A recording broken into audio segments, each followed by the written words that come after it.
হচ্ছে mould out করি।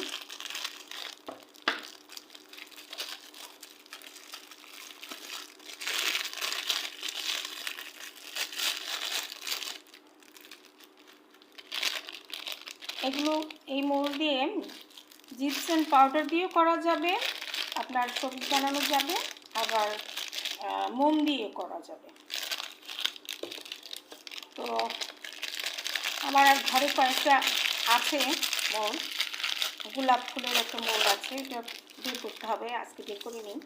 এই দুইটাই আমি কালকে নিউ মার্কেট থেকে এনেছি। তো জিপসাম পাউডার আমি করছি, হাফ কাপের একটু বেশি জিপসাম পাউডার নিয়েছি। তো এখানে আমি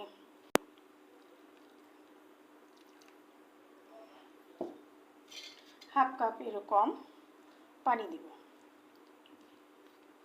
এটাকে পেস্ট করতে হবে গুলিয়ে। আমি সাদাই বানাবো, কালার দিব না, কারণ প্রথম বানাতে তার অর্ধেক পরিমাণ পানি ইউজ করতে হবে। সবাই বানাচ্ছে, আমি কেন না? সবাই এটা নিয়ে খুব ঝড় পড়ে গেছে ফেসবুক, ইউটিউবে। তো আমিও চেষ্টা করি একটু বানাই, আমি কেন বাদ পড়ে যাব? প্রতিযোগিতায় আমিও থাকি, সেই জন্য কালকে নিউ মার্কেট গিয়েছিলাম, সেখান থেকে এটা নিয়ে এসেছি। তা আমি একটা ভুল করেছি, প্রথম জিপসাম পাউডার গুলিয়ে আমি শক্ত বানাই ফেলছি। এর মধ্যে আমি অন্য কাজে চলে গেছিলাম, সঙ্গে সঙ্গে এটাকে মোল্ড আউট করতে হবে, তো সেটা না করে আমি চলে গিয়েছিলাম অন্য কাজে। তো আমার পাউডারটা নষ্ট হলো, শুধু নষ্ট হলো। তো ভালো করে মিশ্রণটি গুলাতে হবে, তারপর মোল্ড আউট করতে হবে। দেখতে হবে পরিমাণ ঠিক আছে কিনা, পানির পরিমাণ আমার মনে হচ্ছে আর একটু পানি লাগবে, কারণ এটার পরিমাণটাই হচ্ছে সবচেয়ে প্রথম।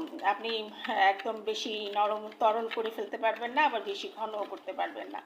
একটা সুন্দর মিশ্রণ তৈরি করতে হবে, কারণ কিছু শিখতে হলে কিছু সময় ধৈর্য ধরতে হয়। এই যে আমি মোল্ড আউট করছি, ফুলটার মধ্যে দিয়ে দিচ্ছি।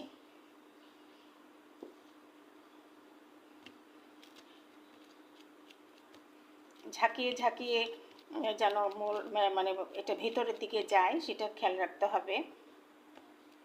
ঝাঁকাতে হবে, পরিমাণের যেন ঠিক থাকে, ভেতরে ফুলগুলোর পাপড়িগুলো যে হবে সেটা যেন ঠিক মতো হয়।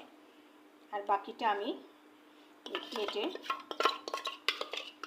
মধ্যে দিয়ে দেবো। প্লেটটা আর এটা হচ্ছে ফুলটা।